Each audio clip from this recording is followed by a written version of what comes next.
the topic last time, and I think most of you were a little bit confused as we left off. So we're going to pick up right there again and spend some time this morning really kind of adding some more layers to our understanding of that. So what we're going to try to do is address these 3 checkpoint questions through explaining this one more time. So by the end of this, we should be able to clearly answer these 3 checkpoint questions, which are at the end. Okay. So let's look at a bit of the backstory. So we first talked about arterioles. We said that they had the highest resistance throughout the vasculature. 60% of the total, or the TPR, was found in the arterioles alone. We also said that this is where we see the highest or the largest drop-off in pressure. So we begin moving away from those larger arteries. We get down to these smaller vessels, so they're smaller than the large arteries. And so here we see that large drop-off in pressure as well, okay? We then talked about the ways that we can manipulate the radius, okay? We know that there's a relationship between radius and resistance. And so when we change the radius of these arterioles, we therefore influence the resistance that's seen throughout this branch of the vasculature. And we talked about the 3 states of the smooth muscle that line the vasculature. Actually, let me go back to this slide here. We talked about the 3 states of the smooth muscle that lines arterioles. So we talked about the things that influence that state, so the arteriolar tone. And this was basically that natural ability of arterioles to be slightly contracted even when they're at rest. So they're never fully relaxed, so to speak. And then we've got vasoconstriction, which is increasing the diameter, increasing the contraction of smooth muscle, which decreases the diameter, makes it smaller, makes the radius smaller, and increases the resistance. And then the other mechanism was vasodilation, where we decrease the contracted state of those smooth muscle cells and therefore increase the radius, make it larger, the lumen larger, and decrease the amount of resistance to flow. We then got into the intrinsic mechanisms. And just to kind of go back here and kind of explain these one more time, the intrinsic mechanisms really are local or tissue level mechanisms of regulation. They're not happening via any communication from the brain. They're not happening via any neurotransmitter. There's no receptors involved here. There are no hormones playing a part here. This is the tissues, or excuse me, the arterioles' natural ability, inherent ability to respond in different ways depending on what's happening at the tissue level. The first mechanism we described was active hyperemia. This is the tissue's natural response, right, independent of any stimulus, to match oxygen delivery to oxygen consumption, and then CO2 and other metabolites, the removal of those things, to the way that they're being produced by the tissues. And so if the tissue increases its metabolic rate, increases its metabolic demand, requires more oxygen, someone brought up an excellent example of exercise, then we need to increase the amount of blood flow coming in. And the way that we do that naturally and at the local level is to simply relax those smooth muscle cells lining those arterioles, vasodilate, bring in more blood. And the opposite is true if the tissue decreases its metabolic demand or if it's being well oxygenated.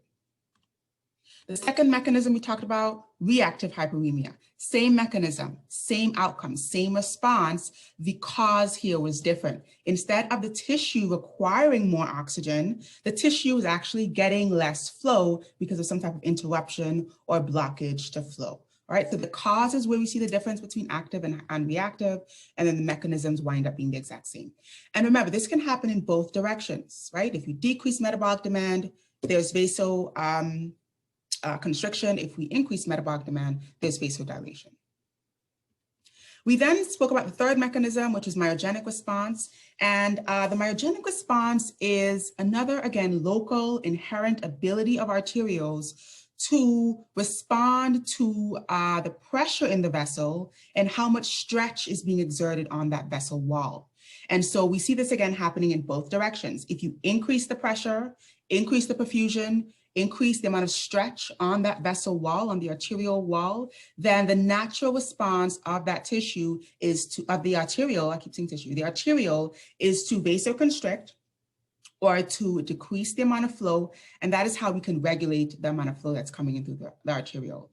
The opposite is true. If there's decreased pressure, the natural response of the arteriole is to vasodilate. That way we can bring more blood in. And so this is that third regulatory mechanism that really seeks to auto-regulate. It's a natural way of sensing how much pressure, how much flow is coming in, and making responsive changes to accommodate or to regulate that flow. If it's decreasing, we want to increase it. If it's increasing, we want to decrease it. Okay, and as we said, in terms of increasing the stretch and increasing the flow, that's also a protective mechanism for the vessel to prevent overexertion and overstretching on that wall.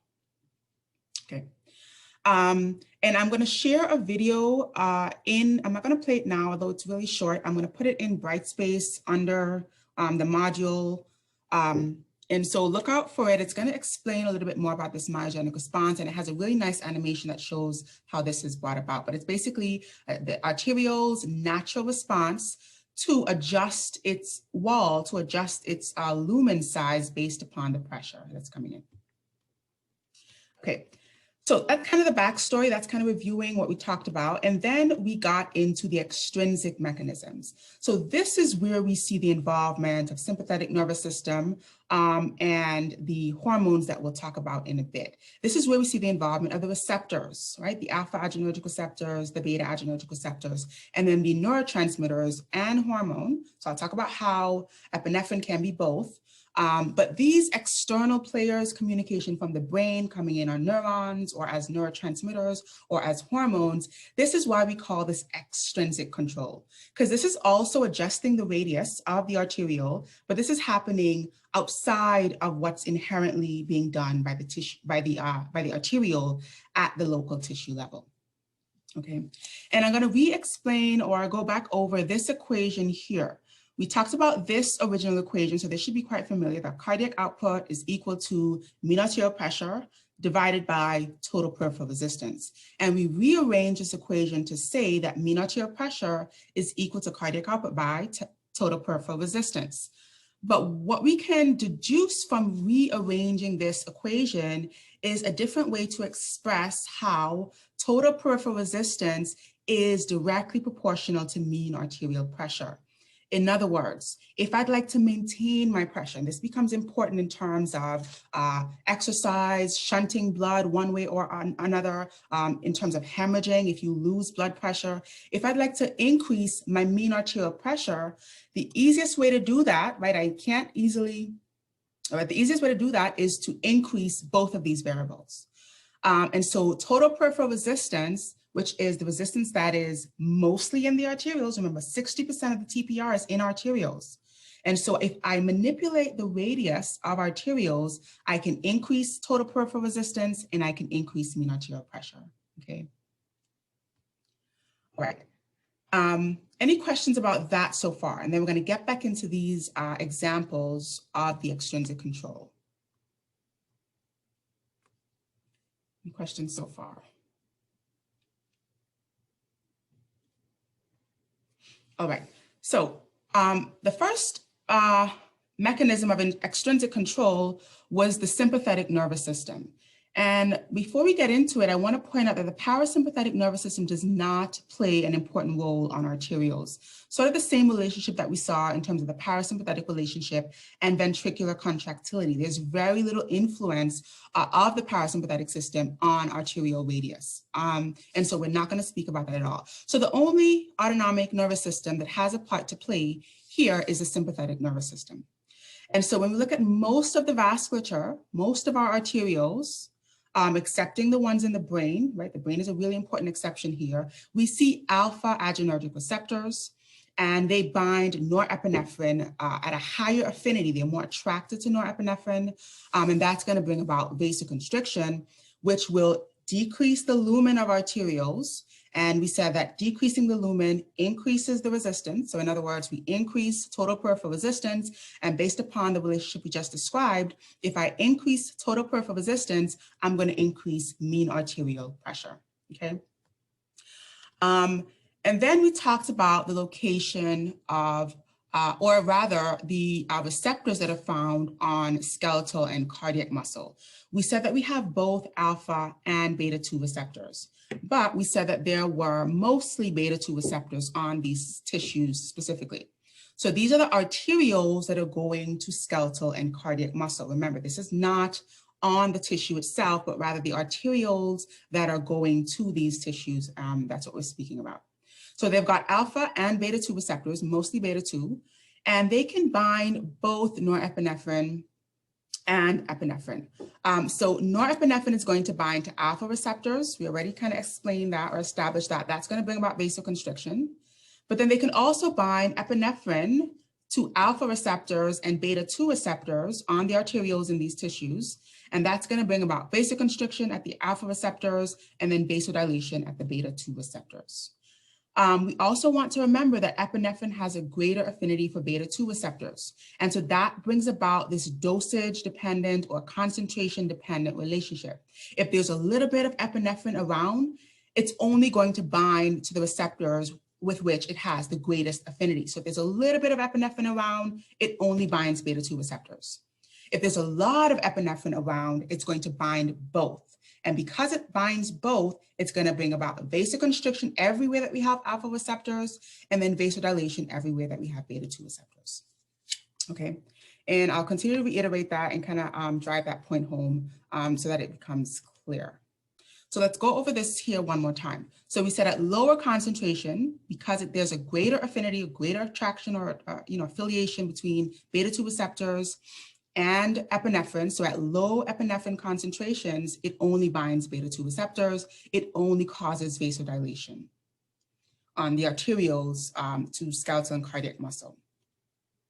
If there's a lot of epinephrine around, so if it's got higher concentrations or higher dosage in the body, it's going to bind alpha and beta receptors. So it's going to cause vasodilation everywhere that we have those beta-2 receptors, which are the vascular beds going to skeletal muscle, going to cardiac muscle. So it's going to decrease total peripheral resistance. Remember, vasodilation decreases resistance, increases the lumen of these vessels.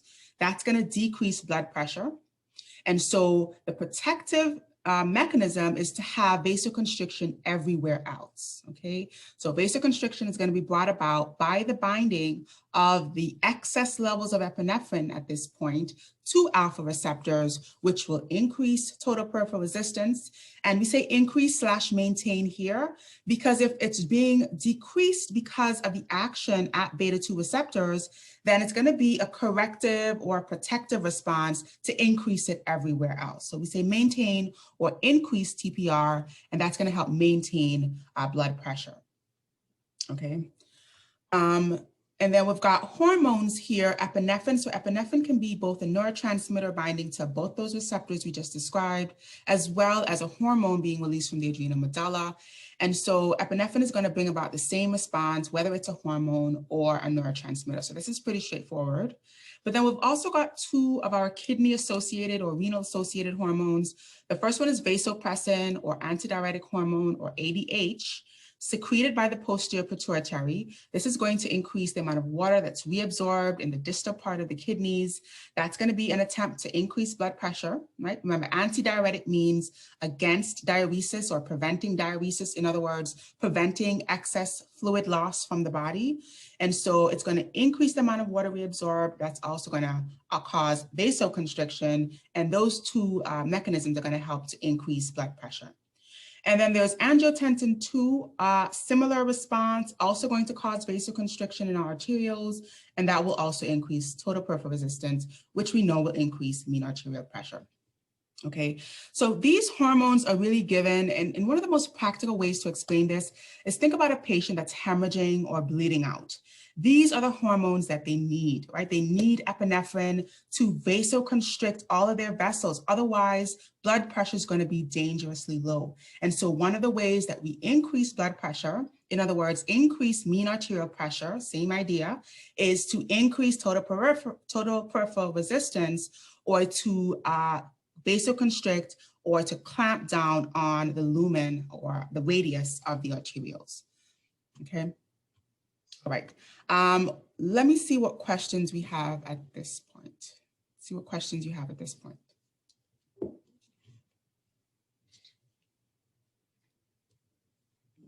Okay. Now, as a way to simplify this, let's kind of illustrate this and make a little bit more sense. So we're going to go over this one more time, and then we'll see if there are any questions, and then we'll keep going. And it's really important that you understand this because we're going to get into capillaries. And as you would imagine, things are going to get a lot more complicated. These are the smallest branches of the vasculature. They're the most abundant. And this is where we actually have the transfer or exchange of nutrients. So we're going to talk about the pressure gradients, and there's going to be quite a few calculations and some math there. So make sure that you have a good understanding of the intrinsic mechanisms, the extrinsic mechanisms, before we move on to the more complicated capillaries. All right, so we're reviewing here. Oops.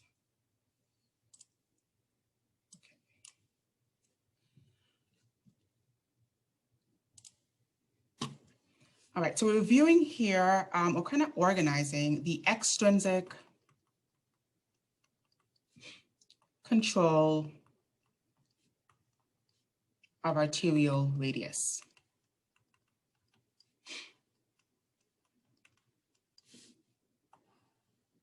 In other words, the mechanisms where we extrinsically control the size of our arterial radius.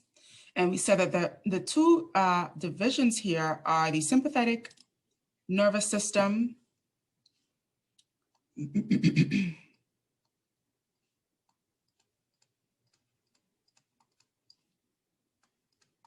So we've got the sympathetic division of the autonomic nervous system. And remember, the parasympathetic is pretty negligible, and so we can completely ignore it altogether. And then we've also got some important hormones as well. Right. Now, we said that the sympathetic nervous system, there is norepinephrine and epinephrine.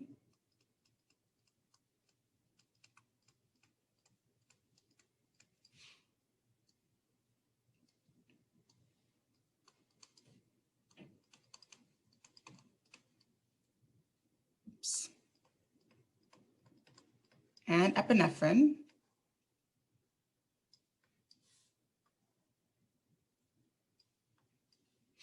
And we said that norepinephrine has a greater affinity for alpha adrenergic receptors.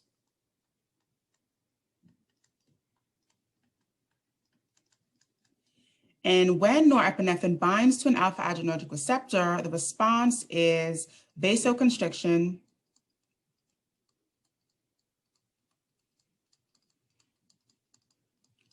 pretty much everywhere except the brain.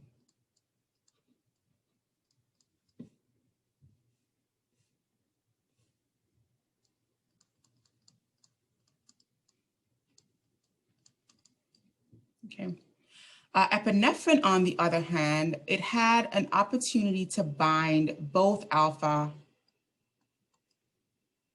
and beta receptors, okay? We also want to appreciate that epinephrine can also be a hormone as well. So I'm going to bring this arrow here. If it's released from the adrenal medulla, it's going to be that hormone. If it's being released at the neuroeffector junction, it's going to be a neurotransmitter. But it's going to have the same effect in terms of binding to its receptors. Let's start out with beta-2 receptors.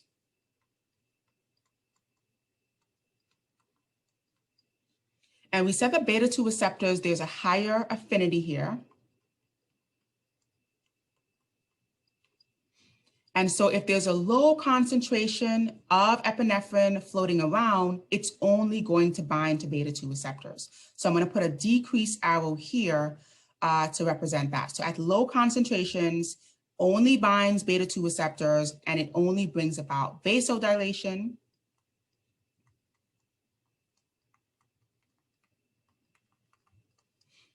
On arterioles to skeletal and cardiac muscle.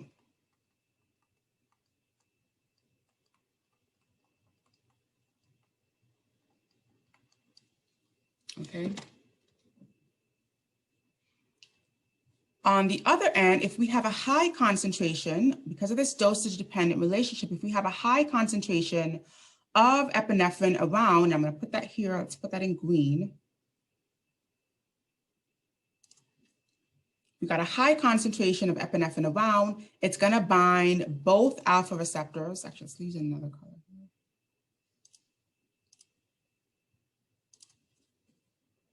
Right, so high concentration binds alpha receptors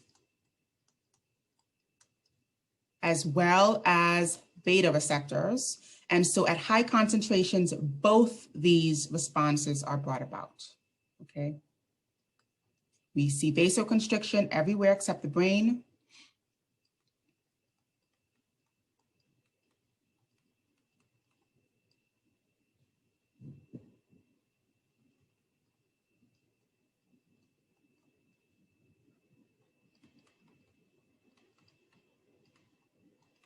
And we also see vasodilation on arterioles going to skeletal and cardiac muscle, okay?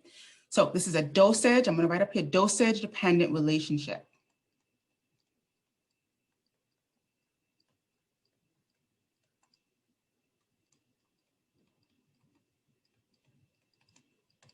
Which means that it does a slightly different thing depending on the dosage or the concentration, right? So I'll say this one more time. At low concentrations, we only have beta-2 receptors being bound by epinephrine, bringing about vasodilation on arterioles to skeletal and cardiac muscle.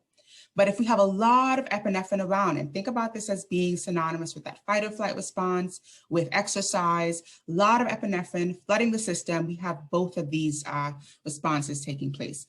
Binding to alpha receptors at higher concentrations, but also binding to beta-2 receptors and bringing about both vasoconstriction in most tissues as a way to preserve our mean arterial pressure, right? We vasoconstrict everywhere except the brain, and then we see that continued vasodilation to skeletal and cardiac muscle, which we know are important for the types of functions that we need in a fight or flight response. Skeletal muscle to move, cardiac muscle to increase the amount of blood flowing out to the lungs and so on to help with that movement. And so this is just a way to increase the effectiveness of shunting blood to these systems that need it, but also keeping the pressure to other organs, maintaining the pressure to other organs, I should say. So we vasoconstrict everywhere except the brain, and we vasodilate specifically to those tissues that need it as a part of that increased adrenergic, increased epinephrine that's flooding the system, okay? And then in terms of the other two hormones we described, there's angiotensin 2, and we'll speak a lot more about these hormones when we look at the kidneys. There's angiotensin 2.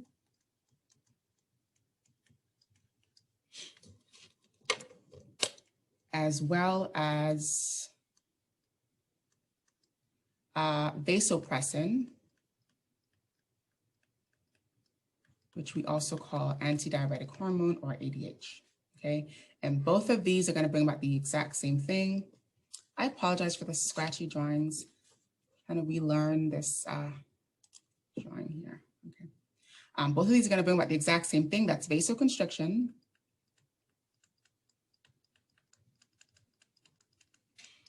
Which we said decreases the radius of arterioles, which increases total peripheral resistance, and therefore increases mean arterial pressure.